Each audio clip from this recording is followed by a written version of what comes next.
All right, cool.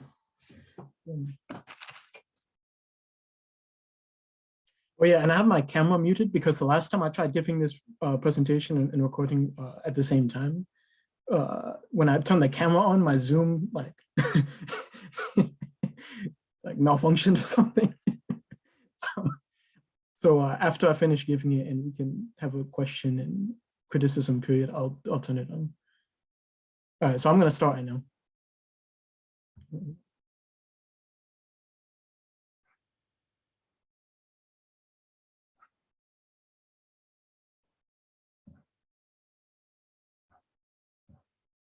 Okay, I think Ian left, but I trust he'll come back. Okay. All right then. So actually type in the chat if everyone's good to go, because like I haven't heard from anyone talking to myself. All right, cool. All right, I'm gonna start.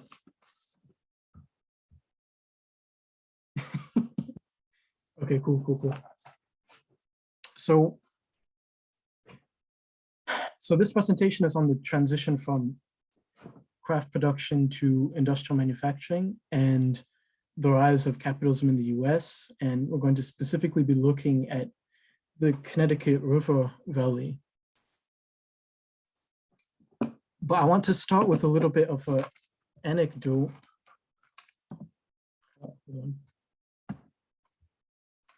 Yeah, a little bit of an anecdote. I was recently talking to my father about Korea. And he was born in the 1950s. And he was saying that in Sri Lanka as a kid, people would sometimes jokingly make fun of the most underdeveloped villages and say, you know, like it's as backward as Korea, like it's as underdeveloped as Korea. And at the time, Korea was an extremely underdeveloped, poor third world country. And of course, today, Korea is one of the most developed countries in Asia and in the world, and has a very advanced manufacturing sector. And Sri Lanka, on the hand, of course, remains a third world country. And you know, obviously displayed, I have a simple Google search, and even just the idea of the two countries, you know, on the one hand, you're conjuring up images of very developed metropolises, very large cities, and on the other hand, rural scenery and primitive methods of fishing. But in the course of the whole history of, hold on, I'm trying to, in the course of the whole history of capitalism, Korea is actually one of the few examples of a country that has gone from a backwards semi-colonial or colonial country to a first world nation. I mean, just think about it. Think about a single example. Can you think of a single example of a country that has gone from being an economically backward country to an advanced economy? It's very rare, especially for countries that were colonized by Britain or France or other imperialist powers. It's very, very rare, and Korea is one of the few. But what if I told you that in some respects, the United States did exactly this? The history of the rise of capitalism in the United States is a story of a backward country waging a revolution, freeing itself from a colonial power, forming a nation, and developing an advanced economy. The history of the rise of capitalism in the US is also the story of the beginning of modern class struggle in the US. So where does capitalism in North America come from? How did industrial manufacturing in the US start? How did society change when commodities went from being produced by hand tools to being produced by machine tools and machinery? These are the questions that I hope to raise in this presentation, and I won't be able to tell the full story tonight because it's a huge topic, but I'm able to present an important vignette that I think gets at the heart of the matter. So in this presentation, we're going to be looking at how in the aftermath of the American Revolution, increasingly formidable market forces and the creation of a new federal state encouraged artisans to develop new technologies and production processes on the shop floor. And this was the beginning of the first industrial manufacturing enterprises in the United States. And in tandem with this was the rise of capitalist class relations.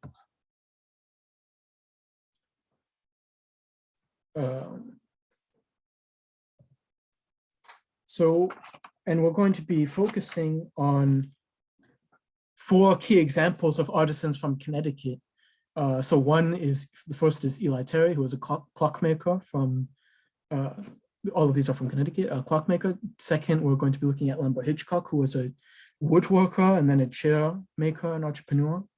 Then we're going to be looking at 2 weapons related artisans both from Middletown. And then we're going to be looking at Elisha K. Root, who was first an axe maker and worked as an axe maker and then as an engineer for Colt revolvers. So in the course of doing this, I'm going to be presenting 5 key points, really. And so the 5 are, so first is the transition to capitalism from a non-capitalist economy or prior to industrial capitalism. Secondly, we're going to be looking at the origins of industrial manufacturing, so technological developments. Then third, we're going to be looking at class and the emergence of capitalist class relations. Fourth, we're going to be looking at state-led development. The growth of capitalism in the United States has a lot to do with state intervention, and I'm very openly inspired by a lot of heterodox economics literature that was coming out in the late 80s and 90s by people like Alice Amsden and Robert Wade and Stephen Haggard and Hajun Chang to try to understand the rapid growth of Northeast Asian economies in an academic climate where free trade neoclassical thought was predominant. And then lastly, we're going to be looking at the importance of the Connecticut River Valley area as a geographically important place. For the people who are living in central Connecticut, who are some of the people in this audience, you are living in a place that is, in some respects, was part of a global center of the developments in machining. Okay, so what did North America look like before the American Revolution and industrial capitalism? Well, it was part of the British Empire, and it relied on trade for much of its economy, and trade was regulated by the British Parliament and officials who worked for the Crown. So on the bottom right, you can see this is an engraving of the Port of Boston by Paul Revere. And it was really merchants, if you think of the people with a lot of wealth, it was really merchants were the people with a lot of wealth in the colonies. But also North America was largely an agrarian society.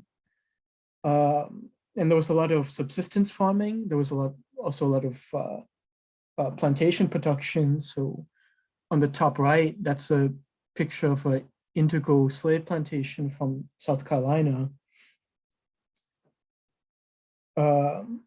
But other than maybe certain plantation products for export, like tobacco and cotton, America didn't really produce that much. What little production of finished goods existed in North America was concentrated in the artisan shops of towns and cities in early America. So even though the British North American colonies were integrated into capitalist trade networks and the global circulation of merchant capital, if you think about production, if you think about how things were produced, it was mostly really non-capitalist production. Again, other than maybe export plantation products, but even that is a debate. And when we're talking about artisans and artisan shops, artisans are basically divided into three main categories. So at the top, there's master craftsmen. These are people who likely own their own shop, own their own petty machinery and tools, and they might employ journeymen, who are the next lowest, and journeymen are artisans who are selling the labor for compensation and hiring themselves out. And then at the bottom, there's apprentices. And apprentices were more often than not young boys or very early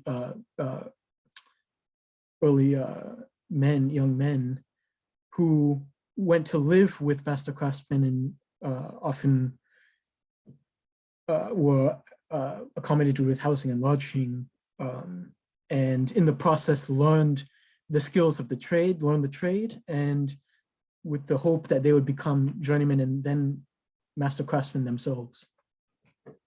But this is what production of finished goods looked like prior to industrial manufacturing and prior to the American Revolution.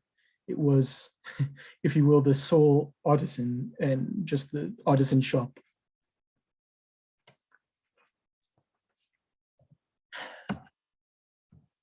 So if you also think the American Revolution was really served as a catalyst for American development in a whole myriad of ways that I won't get to talk about too much in this presentation, but I should present it.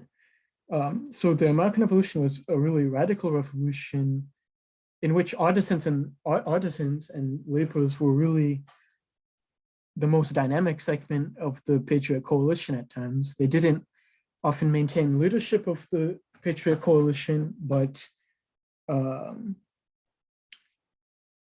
American Revolution is in many ways is one of the first important democratic revolutions, and artisans and laborers and just the popular classes in general played a very important role politically.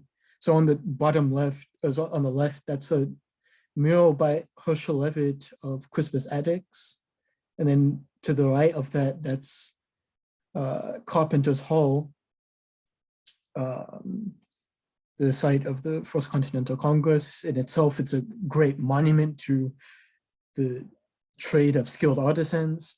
And of course, on the right of that is the pamphlet by Thomas Paine, Common Sense, who himself was an artisan. He was a former corset maker in Philadelphia. So artisans were very politically important. But also, if you think the American Revolution resulted in the creation of a new nation, and it was now freed from the economic control of Great Britain, at least a little bit more free, and it welcomed the opportunity to trade with other countries. And it had formed its own federal government, which had the power to advance its own economic interest. So on the right, that's Alexander Hamilton's report on manufactures, which is really one of the first articulations of a sort of import substitution industrialization or infant industry protection in the world. But in any case, the American Revolution served as a catalyst for capitalist development in the United States, especially politically and economically, with the creation of an independent republic and the explosion of market forces, but even socially. Okay, so let's start with Eli Terry. So Terry was working as a clockmaker right in the period of the aftermath of the American Revolution, in the very beginning of the early republic. And early on in his career, he was actually a relatively unimportant clockmaker. What actually does stand out is that he was apprenticed to Daniel Burnap, who was experimenting with making clocks in advance of sales. And by the way, at this time, a clockmaker, if you're a skilled artisan clockmaker, you're really concerned with the clock movement itself, not so much the case, which was actually more often than not contracted out and made by other artisans, cabinet makers. But so Eli Terry was apprenticed to Daniel Burnap, but he was also apprenticed to the Cheney, one of the members of the Cheney family, who's were clockmakers who worked in wooden movements in what is today Manchester, Connecticut. Daniel Burnap worked in metal movements. But again, initially, Eli Terry was fairly unremarkable. By the 1790s, he did have a fairly large output, and it came to be about 200 clocks per year, which is actually a lot. But he completely revolutionized the clock industry a few years later in the next decade, when in 1806, two merchants from Waterbury approached Eli Terry and asked him to make 4,000 clock movements in the course of 4 years. And if he fulfilled this contract, they would provide all of the capital needed. They would take care of the marketing, but it was up to him to figure out a process of manufacturing and producing clocks. And he took up the task, and in 1806, he set out to create a factory, to create a new factory in the Bristol area of Connecticut. I should have mentioned, by the way, he started off production. He was apprenticed to Daniel Burnap in what is today East Windsor, and then he was working in East Windsor for a year and then moved to the Bristol area. So he set out in 1806 to try to fulfill this contract. And what he had to do is he had to think very deeply about how to make these clock parts, like the pinions and wheels and gears that you see in these pictures, in a sort of primitive mass manufacturing way. And what he did is, well, first of all, he converted his machinery in the shop to water power. He also set up a system of a sort of division of labor in his small factory. And he used a system of gauges so that he can use the precision machinery to make parts with machines that would previously have to be used using hand tools and rudimentary machinery like foot-powered lathes. And those first years, he really spent trying to tease out the production process. And in 1807, he started to turn in his first clock movements. And that year, 1807, he made 1,000 clock movements in a year. And then the year after, he made 3,000 clocks that year, fulfilling his contract of 4,000 clocks. And this was completely unheard of. No one had ever done a sort of thing like this. 4,000 clocks in a year. But what it took was this combination of a skilled artisan who was being forced by market pressures to tinker with machinery and production processes and technology and division of labor, with these merchants who could provide capital. But Terry didn't stop there. He continued experimenting throughout the 1810s, and he really was trying to drive down the unit cost to make a sort of commodity that can be sold to a wider group of people. Because previously to the Porter contract, clocks were really a luxury item. And with the Porter contract, clocks were becoming more mass produced and more widely available. But in 1816, we get a very early iteration of what would come to be a category of clocks called shelf clocks. So this is the Eli Terry box clock. Hold on, I'm just trying to, whoops, I actually turned on my thing.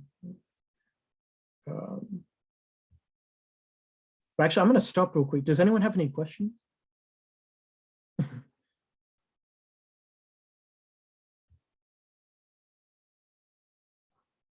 Okay, hearing none, I'm going to continue. Yeah, I don't think Ian is going to join. That's okay. All right, so anyways, continuing.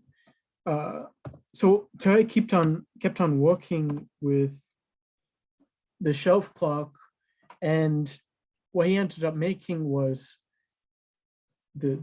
one of the final iterations was the pillar and scroll shelf clock, which became very ubiquitous across New England and across the country. And here we have the transition from clocks, from a luxury item to a commodity that can be mass produced and bought and sold for relatively cheap, for not just the elite classes, not even just the middle classes, but all classes in society. And throughout this time, Terry is patenting his shelf clocks. So he's using the patent system, he's using the federal government to try to make money. And this is actually a copy of the original 1816 shelf clock patent signed by James Madison. So you can see that he's using the patent system. And oh yeah, I didn't mention this, but in the middle, that's the classic Eli Terry 30-hour 5-arbor pillar and scroll wooden shelf clock movement that completely changes the clock industry. And yeah, earlier today I was reading a great book by David Jaffe, and he summarizes the points I'm trying to make very succinctly when he says that, I'm quoting, "Before Terry's innovations, a clockmaker could produce 25 clock movements a year that cost $25 each without a case. Afterward, a clockmaker could produce 2,500 shelf clocks a year at $10 with a case included." End quote. So I want to keep on continuing because I want to be good on time. And we're going to look at Lambert. So the next artisan is Lambert Hitchcock, who was working in the same period as Eli Terry in the 1810s into the 1820s. Is really when he started. And Lambert Hitchcock was originally from Cheshire, Connecticut. And he moved to, and he was apprenticed as a woodworker. He was actually apprenticed with another person in the Cheney family who was a woodworker, but in a different part of Connecticut. And he set out to become a chair maker in Riverton. And what you see on the right, on the left, is actually one of the original foot-powered treadle lathes that Lambert Hitchcock was probably using very early on. And you might be able to understand, I think there's some machinists in this group, how difficult it might be to try to use a foot-powered treadle lathe and try to make a chair while you're kicking one foot and trying to work the lathe with your hands and work the product. But this is how he starts off. But then he quickly converts his shop to water power. Actually, he builds a new brick factory, a small brick, very small. I mean, factories were really just large houses with artisans at this time. And on the right is one of his first advertisements for chairs. And so he converts his factory to water power, and he comes up with the now classic Hitchcock side chair, which you see on the left. And I just want to take a moment just to point out some of the things on the chair, because if you really look at the object, you can kind of see some of the production processes within the object. You can kind of read the object. So in substitution for very fancy woodwork, you have the turnings that you see on the legs of the chair and on the back. And this would have been done with the water-powered lathes and the machinery used. And I also should point out that at first, Hitchcock was just making the chair parts itself, and then the parts would be pieced together. So it was actually like an early version of IKEA, where he was trying to mass produce the chair legs and the chair parts and create an efficient system to make those And those parts, by the way, were fairly interchangeable. Just like the Eli Terry parts were fairly interchangeable as well. And so you can see this is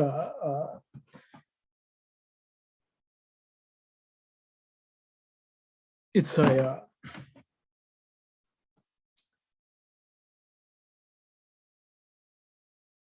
you can see that he was integrating processes that were previously used by the putting out system. So for instance, even the backspots of the chair, that was done by, so that's stencil work that previously would have been done in households. But what he did is that he brought, most of them were actually women, into the factory so that they could do the stencil work all at once under one roof and in an efficient way. So not only is this technological improvements, but it's also kind of there's a kind of a class component going on as well. He's bringing in, so actually initially to begin with, he himself is an artisan that is now turning into a sort of capitalist entrepreneur. But in addition to this, he's bringing in different levels of workers, like unskilled workers who don't need a lot of training that he can just hire out, as well as more skilled workers who can handle the more detailed things like the assembly process, the stencil work, and he's putting them under one roof. It's also important, before I move on to the next group of artisans, that a big part of the reason why Hitchcock was successful, but then actually ended up having troubles later on, was that he found difficulties acquiring capital. So he was in what is today Riverton or Barkhamsted, Connecticut, and that's actually quite rural area. It's about 30-ish miles away from the nearest port of Hartford. But he found it, initially he was kind of good at getting people to lend him money, but he struggled with capital. And I think this is really important because the next group of people, Simeon North and Nathan Starr, they didn't have to worry about this problem because they were they were artisans that were working in weapons. And what I really want to talk about with them is the fact that they received government contracts to make weapons for the federal government. And they didn't really have to worry about capital as much as definitely not Lambert Hitchcock, but even Eli Terry, because capital was provided by the federal government through these contracts. So Nathan Starr was a cutlass maker in Middletown, and Simeon North was a pistol maker in Middletown. And they both started off once again as skilled artisans in the craft making, doing craft making. But towards the beginning of right around the War of 1812, they received contracts to make weapons for the federal government. And if you just think about back to the 5 key ideas that I presented, and you think about state-led development, I mean, this is, in a sense, sort of state-led development. I mean, if you think even about Connecticut weapons production today, it's sort of a similar thing. If you're working for, EB, if you think about production for Electric Boat or something, the government was really a monopsony, and this is weapons contracting, no one else is buying submarines, it's the federal government. And this starts all the way back in the early Republic. And yeah, another important thing to point out is that Nathan Starr's enterprise went on to it was kind of a forefather for other important later weapons companies. Oh yeah, and in the picture on the bottom left, that's Starr Mill in Middletown. It's still there today. It's a yoga studio. And I should also add that, so Simeon North, he in the 1830s, he was making the very important John Hull breech loading pistols that were initially made at the Harper's Ferry Armory in Harper's Ferry, Virginia. But it's also to point out that there was a lot of communication between the Springfield Armory and Simeon North. And even that, again, the Springfield Armory, if you think about it, this is sort of a state-led development. I mean, the Springfield Armory, that's a government-run factory in a sense. And, you know, you can see this as it continues on the left. This is actually a print of a letter from what's called the Corresponding Committee of the Connecticut Society for the Encouragement of American Manufacturers. And you can see Nathan Starr Jr. and Simeon North in the sign-off section. But this is basically a letter petitioning the federal government, writing to Thomas Jefferson to support industries, to support their industries. So you can see again, this idea of state-led development. And then finally also with these weapons contractors, someone like Simeon North was an early pioneer in milling machine technology. You know, as well as I mentioned, he was really one of the first people to apply interchangeable parts to gun making. And, you know, again, in communication with the Federal Springfield Armory.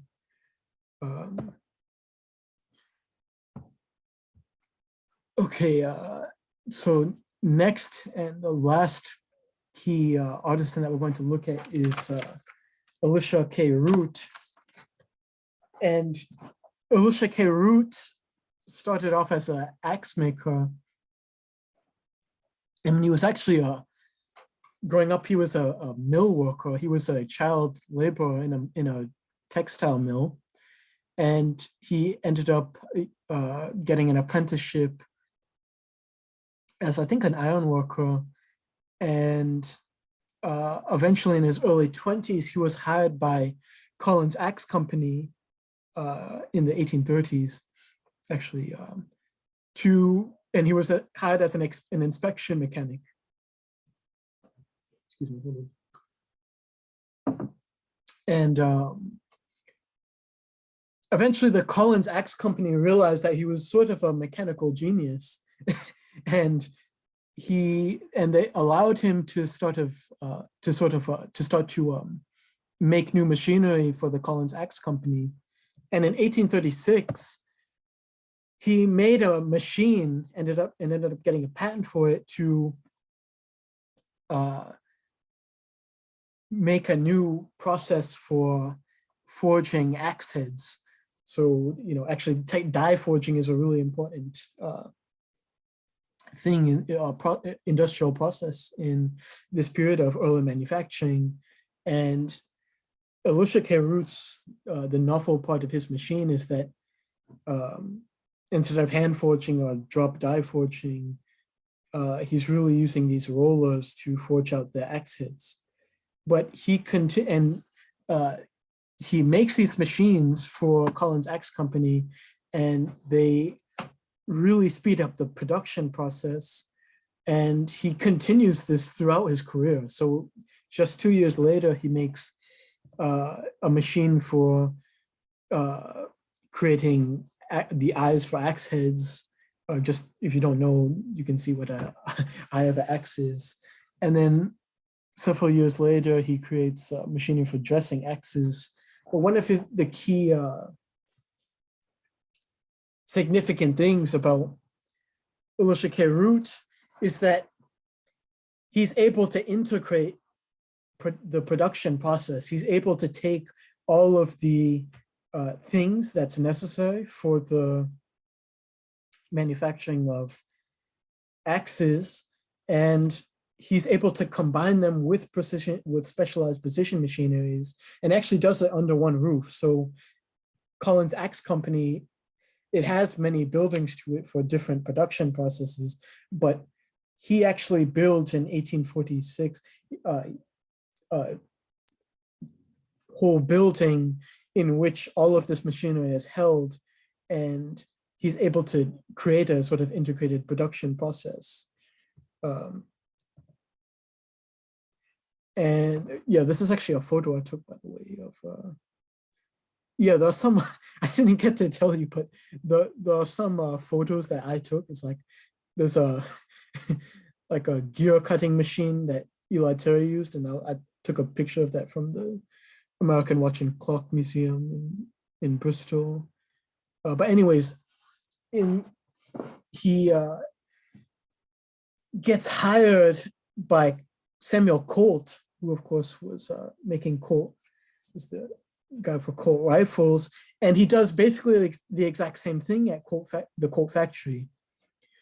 So on the top left, you see an example of a boring machine that was in use at the Colt factory, that was no doubt worked on by Elisha Root himself. And on the bottom left, you see a prototype pistol that was designed by Root.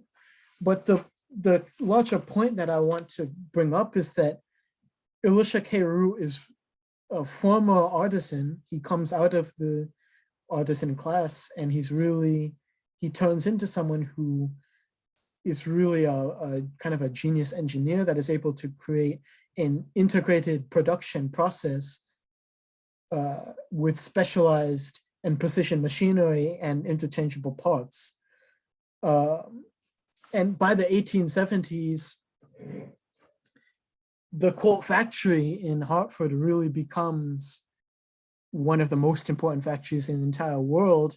And you basically get a lot of the elements of what would come to be known as Fordism.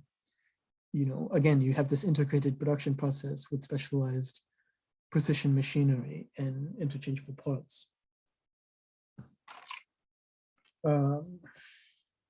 But so again, I'm going through all of these examples of different artisans. You know, we have Eli Terry, a clockmaker, Hitchcock, a chair maker, Nathan Starr and Simeon North, weapons makers, and Elisha Root. Hold on, something in chat. Yeah, that's cool. All right, take care, Lindsay. Many thanks for stopping by. Thank you so much. This was great. I'll talk to you soon. All right, cool. Take care. Bye. Yeah, so so we have all of these artisans, but one of the key points is that, hold on, is that this sort of thing is going on all across Connecticut. And I want people to think about why is it that there are all of these things going on around this time in this specific geographical area? Well, part of it is that, again, this is the aftermath of the American Revolution, and there are all of these market forces that are being unleashed by the American Revolution. And there's a new federal government which can support these artisans and lead that transition from artisan production into industrial manufacturing. And again, this sort of thing is happening all across Connecticut. And what ends up happening is that the Connecticut River area, and again, I'm focusing mostly on Connecticut, but if you think about the Connecticut River extending from Vermont all the way to not Long Island Sound, the river valley develops into what comes to be known as the precision corridor, and it really becomes one of the most advanced areas for precision machinery.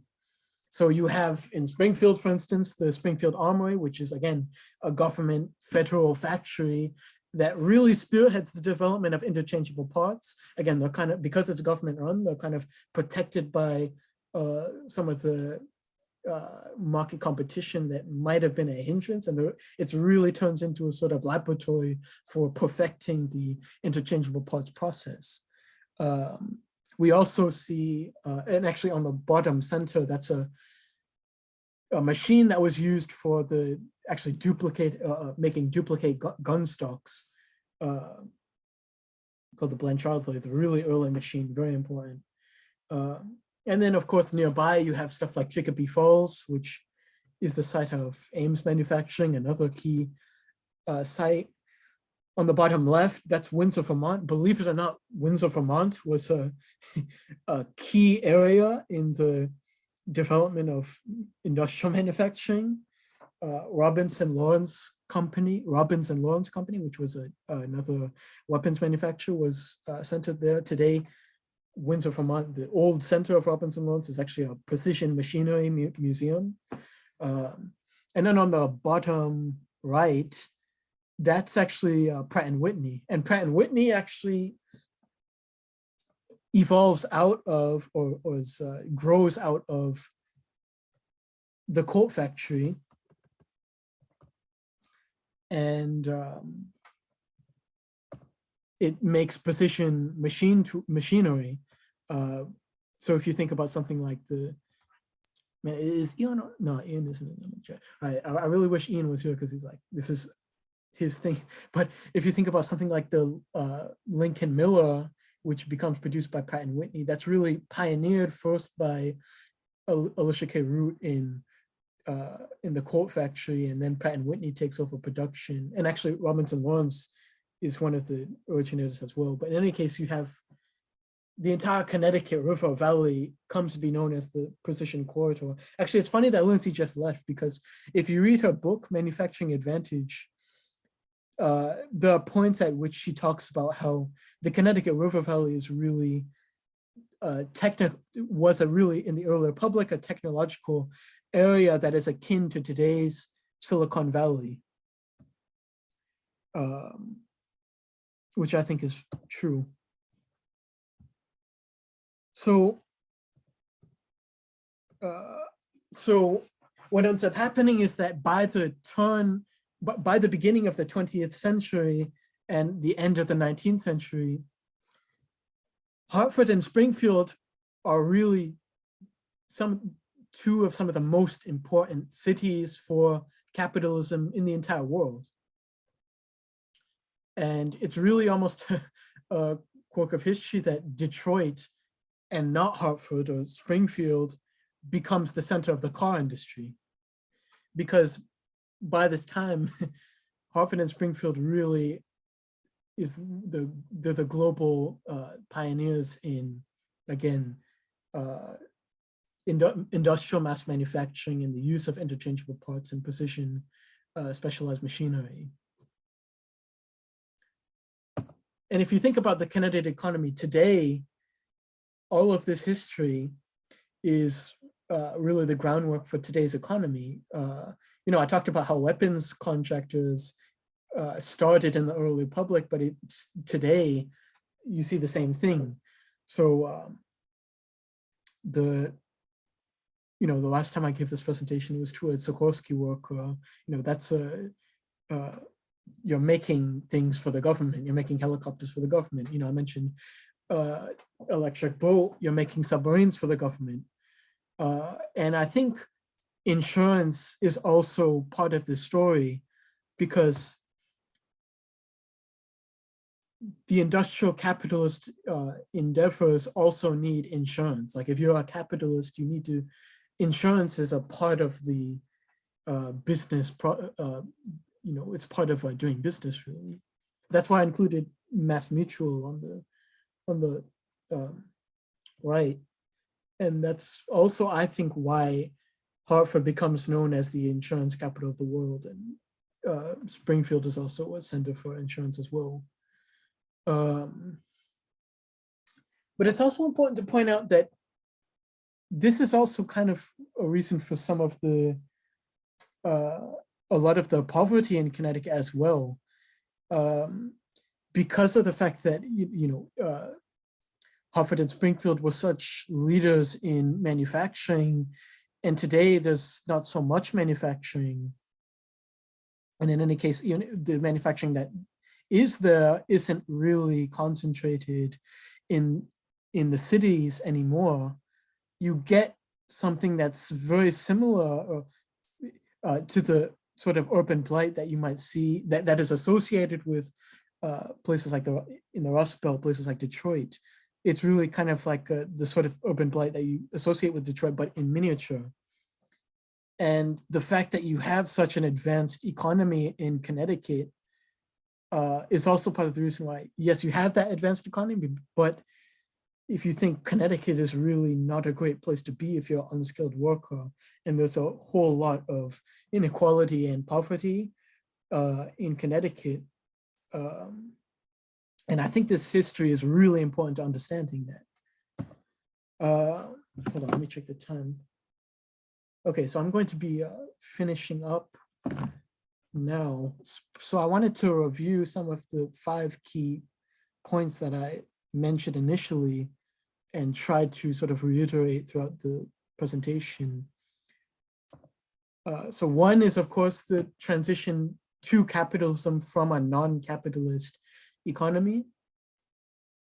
You're going from before the American Revolution, where if you think about production, it's not really a capitalist mode of production that is driving, that is in North America. But within the period of about 60, 70 years, you have a very advanced stage of capitalist production in North America, especially in the North, in places like Connecticut. This is also we're seeing the origins of industrial manufacturing. So if you think just technologically, we're going from artisan handcraft production and hand tools to interchangeable parts mass manufacturing. And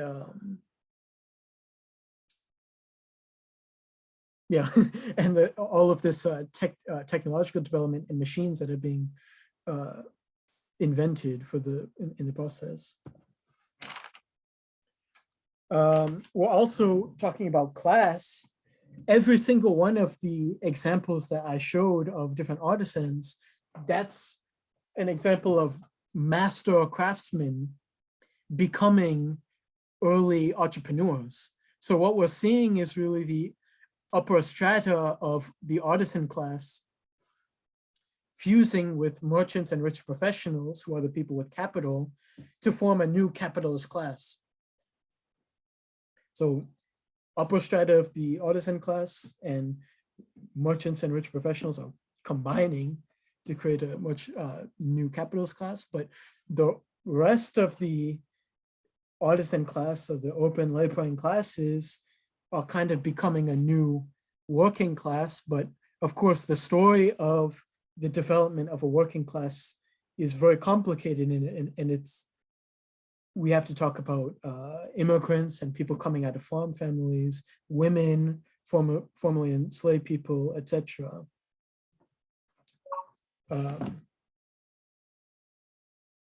And also, there's a substantial middle class in North America. There's professionals and there's people like independent small farmers who might own land. That's really middle class.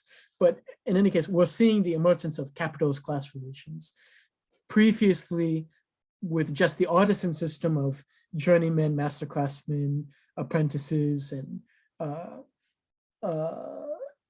subsistence farming, you're not really seeing capitalist class relations, but as industrial capitalism develops, you're really seeing this process of class formation. And I just want to focus really quickly on the fact that artisans are turning into early capitalists, because at first this was a bit difficult for me to come to terms with, because I had just finished writing a thesis which was looking at the urban laboring classes and looking at all of these artisans, and I was really treating these people as if, you know, they were part of the popular classes, they were part of the non-elite classes. So how is it that part of the non-elite classes can really are becoming the the capitalist class, becoming the people? Well, it might be a little bit surprising, but it really ought not to be, because if you think about even someone like Paul Revere, who is almost a caricature of artisans in the American Revolution, he himself was really an early capitalist. So Paul Revere was a silversmith. He was really someone at the very top of the artisan class. But towards his later life, and he's kind of symbolic of this American revolutionary patriot artisan, but towards later in his life, he sets up a copper mill, a copper enterprise in just outside of Boston in Canton, Massachusetts. And you can see already he's an early entrepreneur, and that company takes off and becomes a small corporation. And by the 1950s, or by World War II, actually, they're making bombs for the government. So yeah, I'll just continue. So, but anyways, you see this process of artisans combining with the people who have capital, which is merchants and rich professionals, to form a new capitalist class. And we're also seeing state-led development. So again, I talked about the patent system, but it's also things as basic as the Constitution itself. You have a new federal government that can oversee property relations and enforce contracts. I also mentioned the armories, the federal armories. So the Springfield Armory, if you think about that, that's really a state-run, government-run factory. And the armory system and the armories is really where a lot of the technological developments and interchangeable parts develop. And then on the top, that's a really great graph of tariff rates. Because if you think at this time, if you look, I mean, it might be a little bit difficult to read the graph, but just look that in the 19th century, so 1820 all the way through the 19th century, tariff rates are quite high. You know, you're looking at 40% tariff rates for a lot of the 19th century. And this kind of government protection with tariffs really helps foster domestic industry, because with that tariff protection, it gives a shelter for some of these industries to develop and become competitive, and then eventually be able to compete on the mass market. And isn't it so ironic that a country like the US, which actually had very high tariff rates throughout its period of maturing into an advanced industrial economy, now today through institutions like the IMF and World Bank, it kind of has overseen a system in which newly independent and third world countries have to have very low tariffs, and they're not supposed to have high tariffs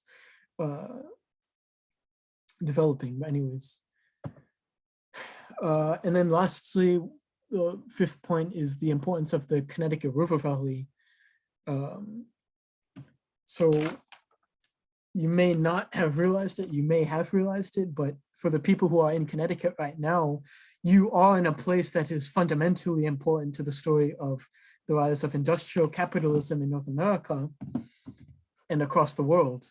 And you are in what was, and to some extent even still is, a part of the global center of technological developments in specialized precision machinery and machine tools.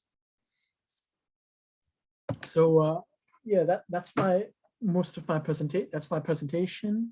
Again, so we're looking at these 5 ideas: the transition to capitalism from a pre-modern economy, the origins of industrial manufacturing, the emergence of capitalist class relations, state-led development, and the importance of Connecticut River Valley. And the big idea is how in the aftermath of the American Revolution, the creation of a new federal state and increasingly formidable market forces encouraged artisans to develop new technologies and production processes on the shop floor. And this is the beginning of the first industrial manufacturing enterprises in the United States. And in the process, we're seeing In tandem with this, the rise of capitalist class relations in North America. Okay, that's it.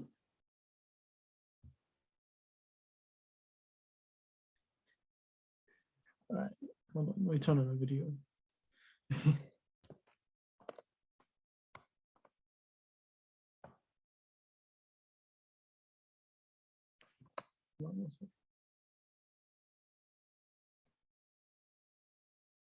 Well, let me stop screen sharing actually. Hold on.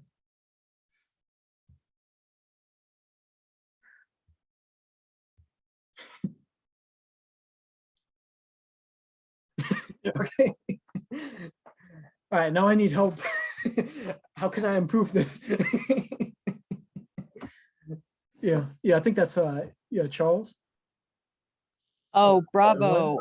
This is his wife, Lorraine. Right. I Yeah. am so sorry, but Charles was not able to make it, but I very much wanted to listen to your presentation. It was fabulous. Thanks. I tried my best. I think I was a bit nervous because it's like it's like a bigger audience, and it's like you know, one of my main inspirations is in the actually Charles is one of my inspirations as well. Charles is great. Oh, I will make sure that you said so. Oh, that's so sweet. Yeah, but He will be sad to have missed this. If you've recorded this, I would love an opportunity to have him listen to this presentation, if that's okay. yeah, that's fine. Yeah, it's recorded. Yeah. Terrific. Very, very fascinating. Really well done. Thank you. Yeah. Actually, I don't know if you were there when I met Charles. I met him at the Wadsworth Athenaeum. I was there. You were Yes. there? Yeah, so I probably seen you. Yes. Yeah, Yes. I was Yes. like, Yes. I was yeah, we were looking at those clocks, and then I don't know how, but he told me that he has a burn-up clock, and then I walked away, and then 15 minutes later I was like, wait a minute.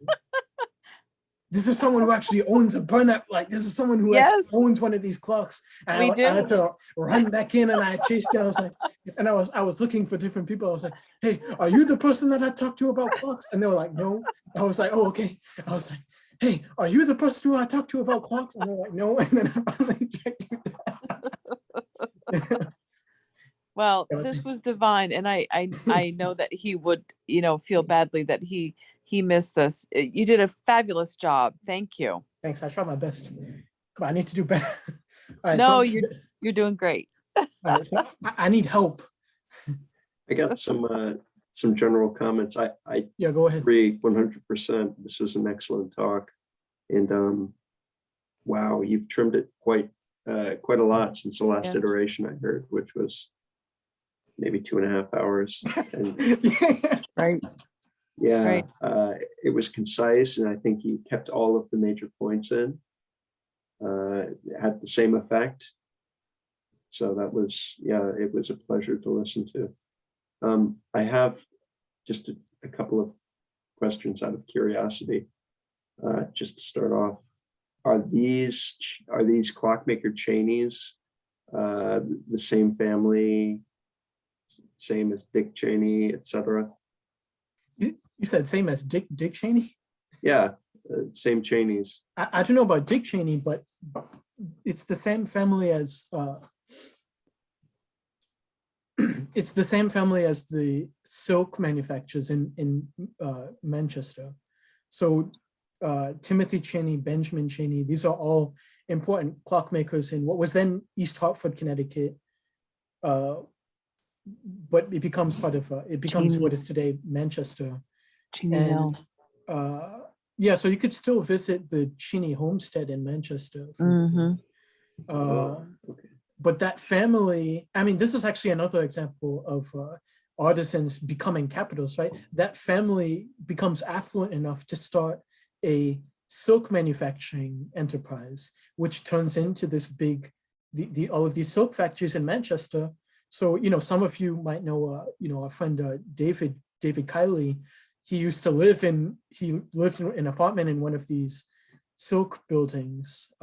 So yeah, it's part of that family of silk manufacturers in Manchester. I don't know about Dick Cheney though. Okay, yeah, no, I was just looking for some class continuity there between, you know. Okay. You don't mind if I give you, can I offer a couple of other thoughts? Yeah, keep on going. I need help. Oh, okay, great. Awesome.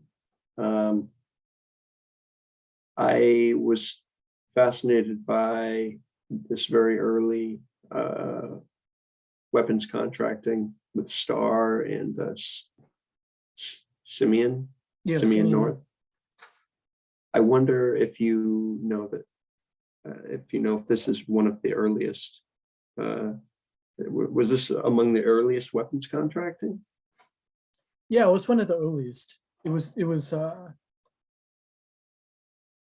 the very earliest. I mean, Simeon North and Eli Whitney are basically the two earliest weapons contractors. Yeah. Again, it begins right around the War of 1812. So Nathan Starr is 1808, I think, is the first contract. And I think Simeon North is like 1811 or something. And I'm also, yeah, just out of curiosity, or do you know if other, if some of the imperialist countries in Europe are using similar systems for their weapons procurements?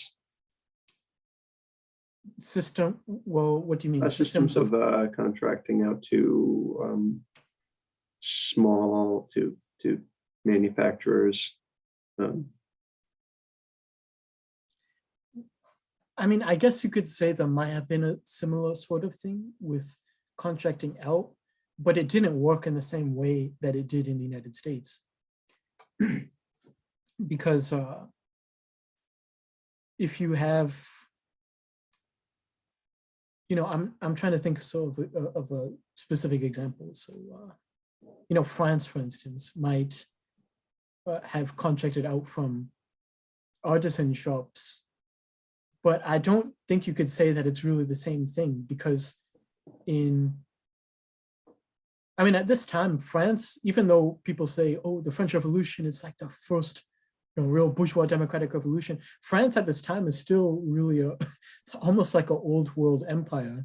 And them trying to procure weapons from some shop is a little bit different from the more concerted effort of the federal government in the early republic in the United States, contracting out with federal contracts in this way. It's so in the old world, it's less of a contract system, more of a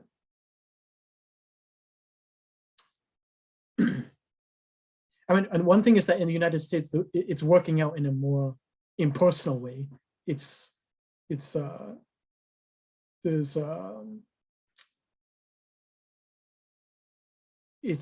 of like personal connections. It's more actually like doing business. This is a bit of a circuitous answer, but no problem. Hopefully It's a fine one for me. Yeah, sure.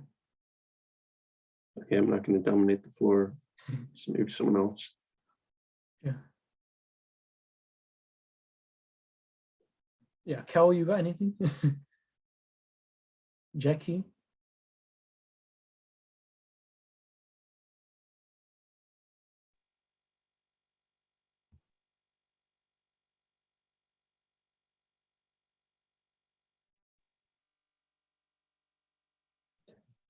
Okay, oh, Cal.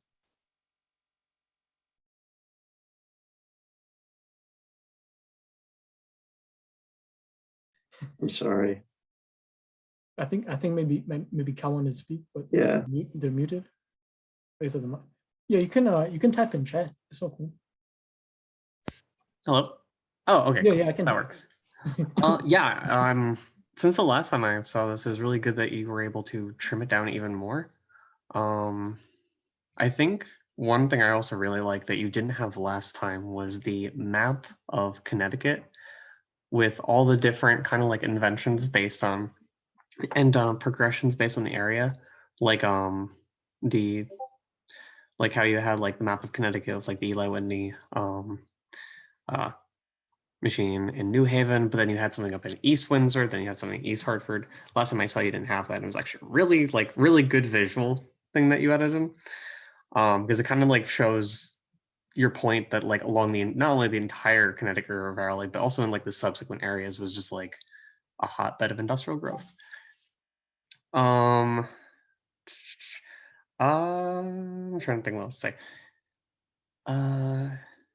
It was just in general was really good, including the I think you added a couple more paintings of the Connecticut River Valley and like steamboats. Oh yes, also the tariff. No, I love paintings.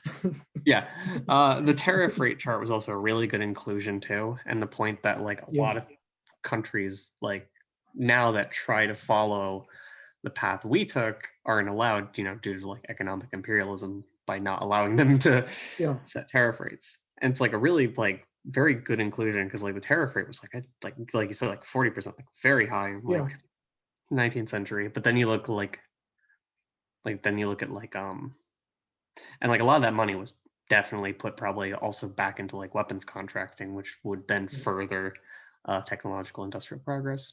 Yeah. Yeah. Really good. My the only I guess one thing I will say is maybe move the Paul Revere part a little earlier, because I know last time you had that a little early in the presentation.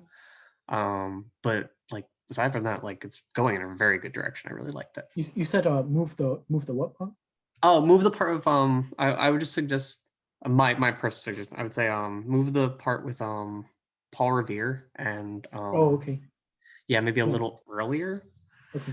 I think you had that last Did you find that to be compelling? No, I thought it was a good example because it Okay. definitely shows like Sometimes I don't know if people know what I'm talking like. Okay, Paul Revere. You know? No, I think it was a really good example. Okay. But yeah, aside from that, like it's going in a very good direction. Right. Yeah, I mean, the point about tariffs, you can say so much about that, right? So I mentioned Hamilton's report on manufacturers. And again, that's really the first articulation of, I know Alex is going to like this, ISI. That's the first articulation of import substitution industrialization, which comes to be known, it comes to be associated with the quote unquote third world. It comes to be associated really with Latin America. And the so-called failure, the failures of import substitution in Latin America, and especially in the 1930s and that area. And then later with, Africa in the 1960s and 70s, all these free trade neoclassical economists are looking at Africa and Latin America, as well as Asia, and saying, look, all of these countries, they're doing this, they're having these huge kind of government protected stuff. It's this state-led stuff. They're putting high tariffs. Then they don't have free market capitalism, and they're poor. They're not developed. But it's really a much more complicated story. And if you really look at it, every single example of a modern advanced economy started with a phase of very high tariffs.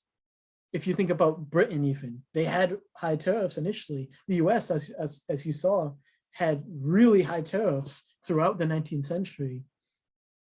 And then today, in today's world, people are trying to understand the development of places like Korea and China and Japan and Taiwan. And every single one of these countries had, maybe with the exception of Taiwan, maybe with the exception of Hong Kong, they all had very, very high tariffs, and they all had they had an extreme degree of concerted state-led development. So, Korea had a literal economic dictatorship, and it also had the Economic Planning Board, a state government agency meant to oversee economic development. China, you had the CCP. Japan, you had MITI. In Taiwan, it's a similar thing. So you had state-led development. And the whole idea of infant industry protection, the idea of setting very high tariffs so as to shelter certain targeted industries from market competition so that the state can foster these industries and have them grow to a point where they can then become developed enough to compete globally, and then you can take the tariffs off. That starts in the US. It starts with Alexander Hamilton. And this is really important for the story of the rise of capitalism all over the world. Yeah. Ruan, along those same lines, I have two very minor points of critique for your presentation. And so let's see, I really loved the anecdote that you started with. The conversation with your father was very, it's a nice relatable image, two people trying to understand, I don't know, telling a story about childhood, helping to understand this broader context, the broader context of the massive change that's taken place. So that was fantastic. And so you touched on the capital development of Korea, and related it to the development of capital in the US.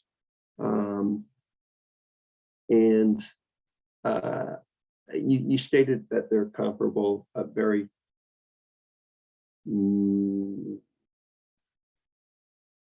without emphasizing any characters that they have in common at all. So my only concern is that the relationship between those two developmental cycles might not be so easily implied for listeners who aren't familiar with some of the context.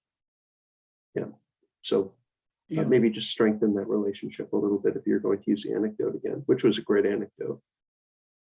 Yeah, that's a really great comment. Yeah, I need to find a way to better communicate that. Because it is kind of abstract. Because if you are going to make that comparison of early 19th century America, late 18th, early 19th century America, and 20th century, late 20th century Korea, you have to operate at a very high level of abstraction, because on the one hand, it is kind of an interesting comparison. On the other hand, they're actually not comparable. Yeah. Like you can't, they're not the same thing. Yeah, and that's a fine thing to bring up as well. Yeah. The abstract fact of capital development, I mean, that's a fair jumping off point, I would say, even if the mechanism of development was totally different. And then my second point of critique is you brought up at the end as kind of like a nice cherry on top of the final presentation, the irony of the Washington Consensus coming out of essentially an ISI developed country. Yeah. After it secured a suitable position in global finance and capital. Well, maybe capital finance came a little later, didn't it? So that irony maybe could be stated a little more clearly. And I think the graph shows the lowering of tariffs, overall lowering of tariffs before the transition from Bretton Woods. So that's another interesting point that you could bring up. Yeah, that's all. I just thought that point. Yeah, those are good comments. Yeah, maybe it was not super clear, but it's an important point, in my opinion. Yeah. Okay. Yeah, actually, I mean that graph with the tariff rates, you could really just spend an entire presentation just looking at that one graph, right? Because it's the entire history of not just US capitalism, but world capitalism. Like you said, it shows Bretton Woods, and you see, oh, this is when World War II happened. This is when African countries and Asian countries gained their independence. This is the point where the US was at its most, reached a certain level of economic development, et cetera, et cetera. Yeah, those are really great comments. Yeah, but I really need to find a way to make sure that Korea kind of modern versus early modern comparison comes through in a clear way, because it's a difficult thing to connect. Yeah. I mean, you can just be honest and say this is a high level of abstraction, but it's fascinating to point out that you have this boom from, I don't know, I don't really know what Korea looked like before they imported all that industry. But I don't know. You can just be honest at the level of abstraction, about the level of abstraction. Yeah, Working with. because the way I have it now is that, okay, it's very,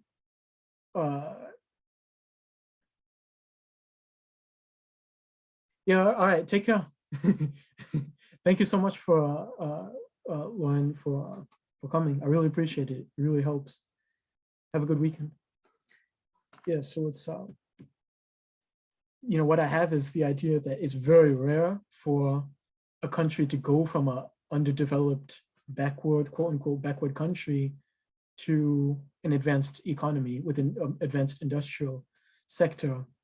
And that, with a high level of abstraction, that is actually what the United States did. It went from being a backward country in which it was dependent on being integrated into this mercantilist network, but it didn't have any commodity production of itself. And in any case, trade was heavily controlled by the British Empire, by an imperial power. To, it went from that to waging revolution, freeing itself from that empire, and then having stately development to become an advanced economy. Yeah, if anybody has comments on that, the connection between modern capitalist development and early republic development, let me know. Not even necessarily now, just personally hit me up, email me, text me.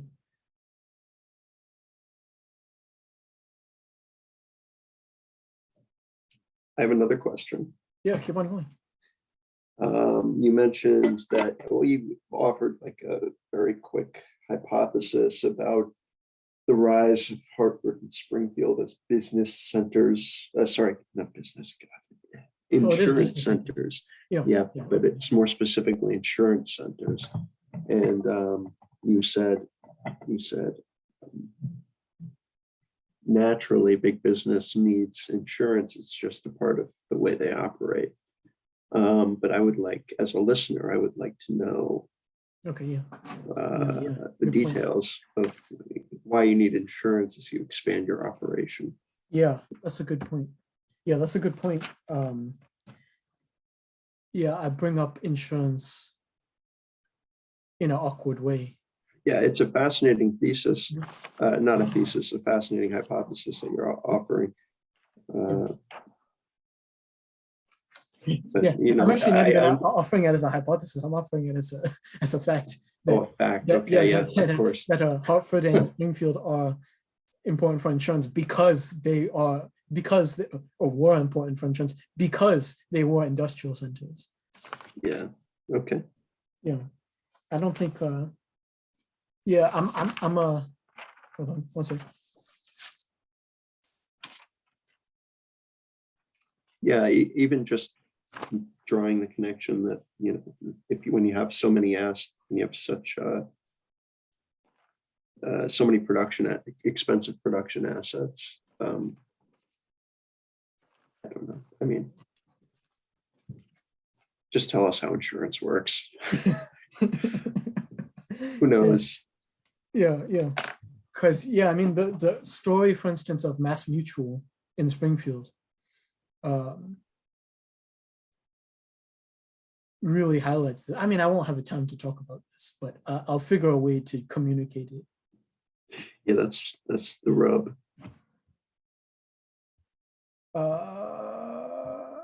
You said you had a question too. Yeah, go ahead.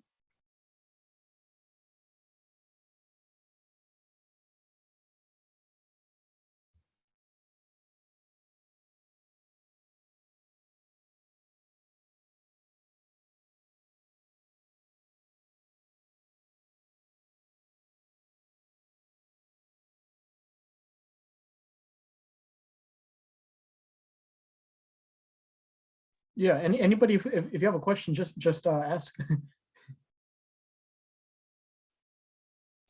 I don't know why people are shy. It's like a Friday night. What was I? Going off of Alex's point, I agree, like maybe having a short bit of emphasis on a lot of like the major capitalist powers utilizing tariffs and very strong state controlled like promotion of early capitalism. And maybe that'd actually be a good part to maybe include. Yeah, I think it'd be really I think it'd be a good addition. I will say though, like it's I will say like I just realized, I just realized, you know, all the people left on this chat are like people who maybe know my political views. I will say maybe it's Like, like maybe I don't have to hide that anymore. I will say maybe including things on like topics of abstraction and other things might not be the best, because I think one of the good things about the presentation is it's very like straightforward. Like you don't really have to, you can come really from kind of like really a lot of different economic and like political like degrees of like and positions, and still like walk away with what you're trying to say. And I think maybe adding too much, one thing is like I think maybe adding too much on the topics of will be really good to include more of an emphasis on infant industry protection. It's important to also like not veer away from like the very like, you know, like the crux of like the presentation, which is of like early American capitalism. Yeah.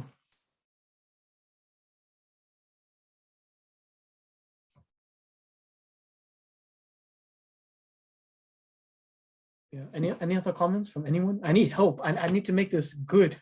Like I'm trying to make this.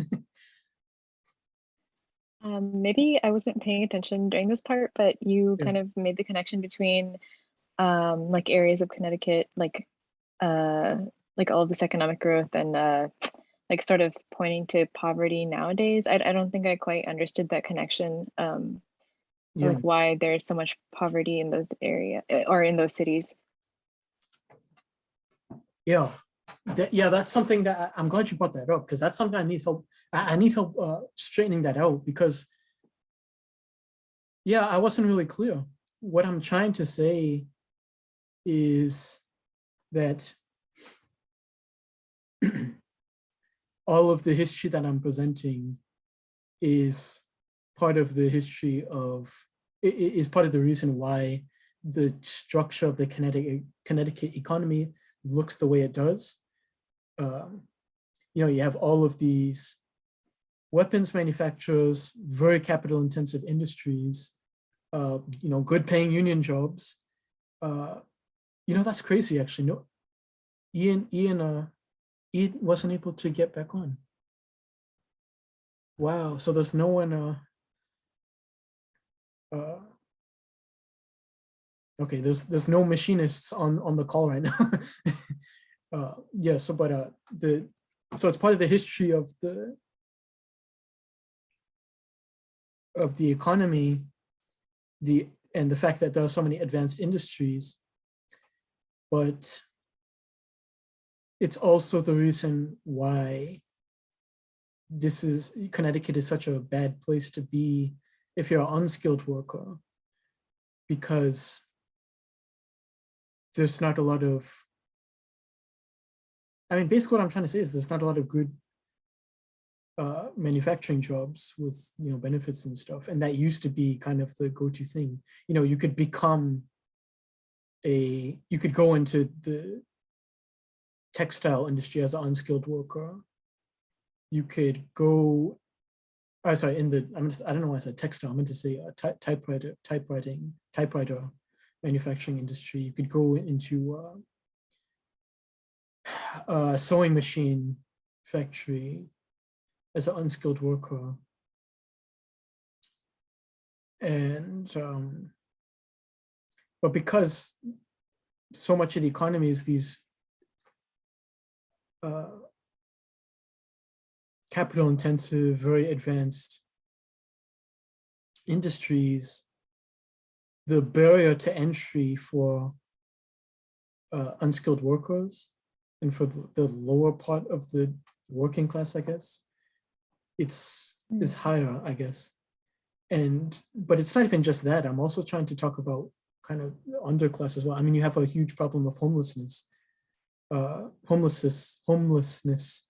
in Connecticut, and just generally inequality.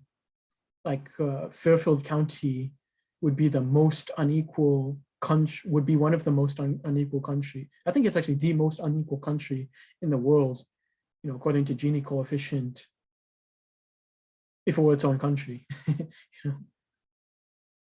There's Greenwich, which has, I like clothes and stuff. So you should know that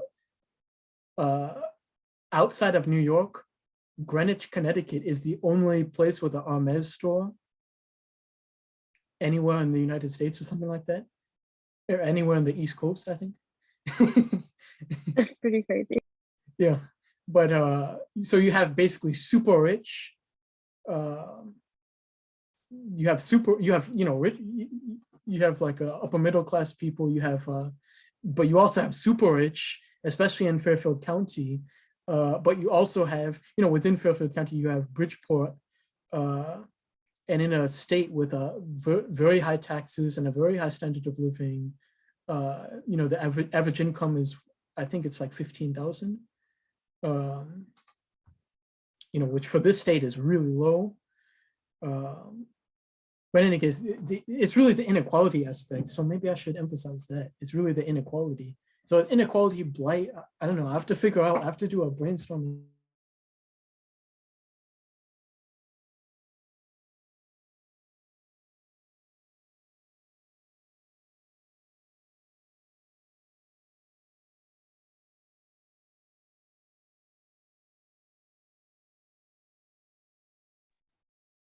Yeah, so can anyone help me? I need to figure out a way to communicate the idea that all of this history about the transition to capitalism from artisan production laid the groundwork for advanced industrial manufacturing in Connecticut, but it also is part of the history of inequality and poverty in Connecticut, and blight. That's another, like the pictures that I showed you, the picture on the right, that was a picture that I took. It was like in Hartford. Yeah, but I need help. One thing I would, I think I said in chat, but on the point that you brought up briefly, and I think you discussed it, Alex, a little later in, about insurance in Connecticut. Just insurance, and I think it's in one of those books I loaned you, but insurance kind of like rose out of early industrial capitalism as it expanded past its main points of operation, primarily because they kind of needed like insurance on like very long transactions, along with other things that arose from insurance, including like marketing and other forms of making sure and like ensuring that what the industrial capitalists produced would sell. And like I actually don't know on this point, but it would actually be might be interesting to look into maybe like very early insurance and industrial capitalism, and why like, and how Connecticut kind of like has that like very central focal point of like so many insurance companies, and that maybe that could like stem from the Connecticut River Valley being such a very important industrial center that a lot of those industrial capitalists needed that kind of early insurance. But that I don't actually know that. But it would be very interesting. Maybe it would be really like, maybe it'd be an interesting thing to maybe like include.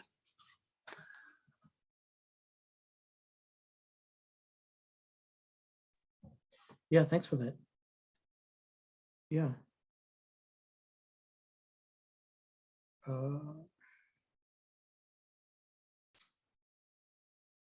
Okay, any other comments?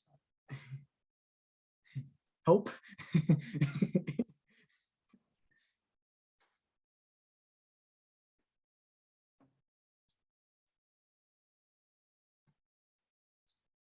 Yeah, I think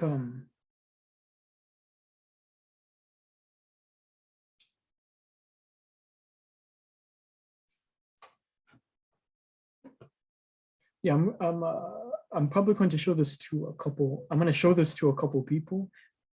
So I think that's why I got nervous a little bit while I was presenting, because I know that I'm going to send this recording to a couple important people. And then it's also like Lindsay was getting on the call, and all of these people who are like leaders in the field, basically.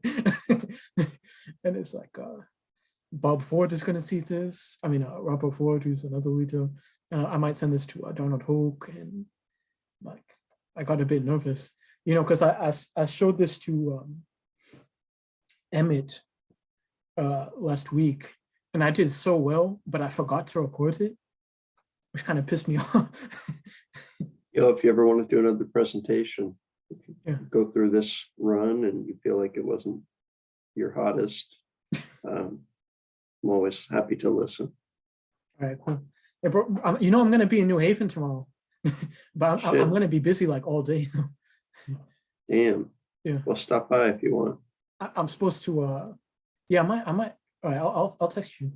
Yeah, I'm around. I can meet you somewhere too. Yeah. Well, I'm gonna be in Hamden for most of the day, but and then I'm actually I'm gonna go to Rachel's apartment to talk about stuff. Oh, I'm gonna you know, it's Kat's birthday today. I'm gonna drop a present off. It's like birthday present for Kat. Nice. Yeah. That's sweet. Yeah. Kat Morris, right? You said what? She's Kat in New Morris? Haven as well. Really? Yeah, she's in New Haven again. What the heck? Oh, I'm so disconnected. Yeah, okay, so I think that's it then. I need to work on this. It's great. I mean, this is a highly developed presentation.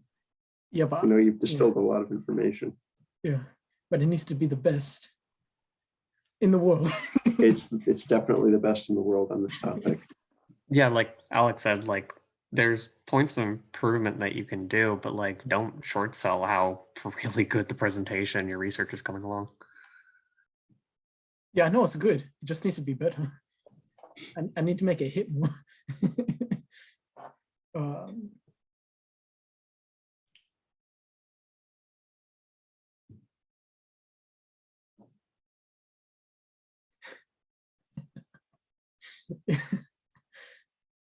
All right, that's it. I mean, honestly, thank you so much for taking the time on a Friday night, because this really helps. And yeah, it's really helpful. All right, cool. Well, thanks for providing us with some intellectually stimulating material to kind of think about. We'll all be going to bed with dreams of axes and chairs. It's gonna be great. Yeah, yeah. I was at I was at Mike Elwood's house.